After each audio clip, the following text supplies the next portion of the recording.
Hey everyone, S Nation here. Yes, it's been a while.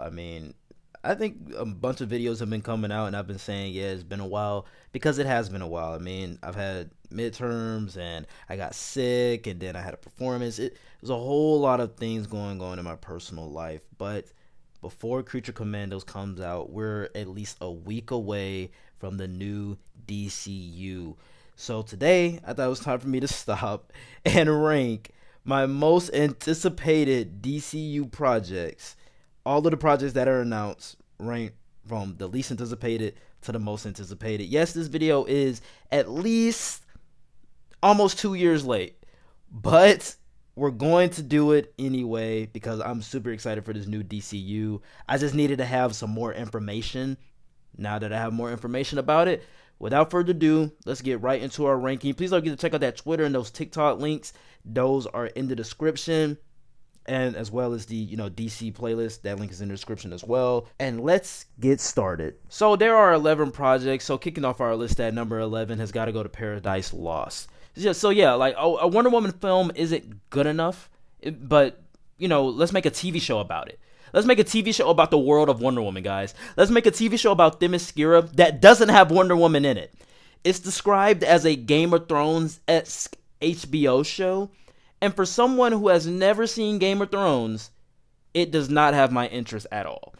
Forget making Wonder Woman 3. Forget making another Wonder Woman film in the DCU, establishing, the Trinity. Let's make a Wonder Woman TV show and not have any mention of Wonder Woman at all for over 2 years now. Come on, guys. Next up is Booster Gold. I don't know much about this character other than from, Lego Batman 3 from unlocking him and the series finale of DC Legends of Tomorrow. I'm still upset by that. James Gunn, please bring back DC Legends of Tomorrow for one final season. Look, Gunn described this as a comedy with a character who has imposter syndrome as a superhero, and he's from the future. It's pretty okay. Look, given the right talent in front and behind the camera, this could be an incredibly gut-busting show. But I don't see it being anything more than that. I'm not watching a Booster Gold show for the heart or for the story because I'm pretty sure they're not making it for that reason. Next up is The Authority. This sounds like more of the same. Like, the concept doesn't sound that interesting to me because a group of superheroes who think the world is broken and will change it at any means necessary. I feel like I've seen that before, or I feel like it's just something that's been done before. Like, we've seen all the morally gray character things. Like, we've seen all of that. And maybe it wasn't done with the team or in a movie, but we've seen it done with singular characters. It just doesn't sound as imaginative as I hoped it would. Next up is Waller. I love Viola Davis as this character, but her headlining her own show, I have some reservations. I'm not that interested in Gunn making sequels to The Suicide Squad in TV form. We already have Peacemaker with 2 seasons, Creature Commandos, and then Waller? Like, you can bet the team Peacemaker she's going to be with is just going to be Economos and his wife. And to be honest, I have a hard time seeing this show get made anyway. Because wasn't it supposed to come out around the time Peacemaker comes out, and Peacemaker Season 2, and Waller was supposed to come out before Superman? I don't even know if this thing has a script yet. Look, I have my reservations, but I still think Viola Davis will deliver another great performance with the character, especially because the freaking creator of Doom Patrol, the TV show, is producing it. That gets me a little bit more excited. Swamp Thing. I like the original show. Everything behind this project, like James Mangold helming it, sounds pretty great. Yeah, make a dark, scary, R-rated Swamp Thing film filled with tragedy and loss and love. If they can pull off Peacemaker and Polka Dot Man, they can for sure pull off Swamp Thing. Creature Commandos is up next. The only reason why this is up so high is because it comes out in the next couple of days. At the time of me writing this, we are a week away from Creature Commandos, and it sounds and looks like more of the same that James Gunn has been making over the past 10 years. Not to say it won't be good or heartfelt, but I've seen Guardians of the Galaxy. I've seen the R-rated version of that with the Suicide Squad, and then I've seen the R-rated juvenile version of that one with the lower budget with Peacemaker. All of those projects are great, but where does this differ? Like, that's something we will find out very soon. I feel as though if it was in live action, I wouldn't have any interest. But it's animated, so it can get away with way more of the fantastical than other projects. Kicking off our top 5 list is Supergirl Woman of Tomorrow. Supergirl is not typically a character I gravitate towards. I enjoyed her show. I loved her in The Flash, and I love Melissa Benoist as the character. She has some great seasons, but I think the character has always offered something more interesting than the CW let on. What gets me excited is that Gunn described this Supergirl as someone who didn't grow up with the loving parents and warmth of Canvas. How does this Kryptonian differ from the Kryptonian who grew up underneath the sun versus someone who grew up on a dying planet? She's a little bit more rough and hardcore. And apparently, she's going to be on a different planet in a wasteland with a sword. It's going to be an intergalactic war film. This might be the film that I wish Captain Marvel was. All of it just sounds like my thing. Number 4 is Peacemaker Season 2. I loved the first season. It is one of the greatest DC projects I have ever seen.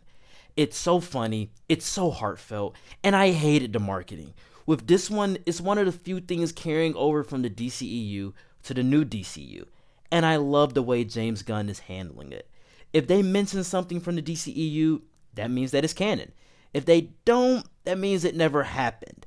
This show happens after Superman, and I love the way the universe is coming along with Rip Flag Sr. appearing in Creature Commandos first, then Superman in live action, then later in Peacemaker Season 2. This will be the anchor point of the DCU and will confirm where this universe is going. I cannot wait for this new season. Kicking off our top 3 list is Brave and the Bold. So I guess it's not called Batman Brave and the Bold. I guess it's just called The Brave and the Bold. Look, the simple answer is I love the Bat family. We don't know much about this project except, Andy Muschietti may be directing it and is going to explore the relationship between Damian and Bruce. And I enjoyed The Flash, back to Andy Muschietti, but if this DCU will have a Batman in a fantastical way, Andy did a great job showing that in the Flash film. But truly, what this movie has to get right is Nightwing. If Nightwing is not done right in the film, chalk the entire DCU immediately. Throw it out the window. It will not matter. Yeah, Superman made $1 billion. Yeah, Creature Commandos and Peacemaker Season 2 is great. Lanterns is great as well. So is Supergirl Woman of Tomorrow. That makes $700 million. No, chalk it. If Nightwing is not done correctly in this movie, chalk it immediately. Because I love Nightwing. So much so that back in 2021 when Season 3 of Titans came out, Brendan Thwaites' Nightwing was my favorite character on TV. I adore Nightwing so much. So of course, get the right story, the right actors, and a relationship between Damian and Bruce right, but who cares about all that when you have freaking Dick Grayson? My runner-up is Lanterns. We already have our cast for the main 2 Green Lanterns, and this is being described as an Earth mystery with intergalactic cops? Like, come on, bro. Come on. Like, this sounds like so much fun. And unlike Creature Commandos and Peacemaker, this is going to be an HBO show. This is not going to be a Max show. It's going to be an HBO show like The Penguin. It's being developed by Greg Berlanti, so I have some reservations. But Berlanti has given me some incredible projects in my lifetime before, so I'm still pretty excited. I can't wait to see Aaron in his role. He has the physicality for it. I really liked him in Rebel Ridge. Didn't like the movie so much. But finally, we are getting some Green Lantern projects. I can't wait. I'm so excited. Like, it just gets me hyped just thinking about we're finally getting Jon Stewart and Hal Jordan in live action on screen once again. And they're not going to be made fun of. They're going to be taken seriously. Ugh, I can't wait. But coming in at my number 1 has got to go to Superman. It's a new Superman movie, guys. We haven't had one in 10 years. So everything, and I mean everything I have seen from this film has me uber excited. It has my interest. Everything looks great to me. I can kind of get an idea of the story from the set photos and videos, but come on. Superman is picking up kids, guys. The kids are running up to him. They look up to him. They believe in him. And yes, I love Snyder's version. I love Snyder's version of an alien man just trying to find his place in the world as a man. But I adore what Gunn is doing with this character. I love the costumes. I love the set photos. I love the characters that are going to be in it. And not only is he making it different from the ragtag, raunchy team-ups that he does, it seems like he respects Superman just as much as Snyder did, and also respects him to the point that he's taking this film very seriously. This movie doesn't have to make $1 billion. It just has to be good. And if it can be good, that's all that matters. If this movie fails, the DCU fails. There's a lot of pressure. There's a lot of pressure on James Gunn's shoulders. But I believe this film will be incredible and will usher in a new era for DC. And once that trailer drops and gets the right reception out of people, it's clear that this movie will be a home run. Alright guys, that is it for the ranking. Please know that everything that I did say in this video was just my very own opinion, and you're free to comment down below your very own ranking of your most anticipated of all of these projects, or you can just rank them from least anticipated to most anticipated, just like me, in the comment section below. I'm trying to come back to this YouTube thing. I don't know if it's going to be, worth it throughout the month of December. Let's see. Let's try to put out a video every week or every day of December. With all that being said, guys, like, comment, and subscribe. Please don't forget to check out those links inside the description as well. And I will see you all next time. Peace.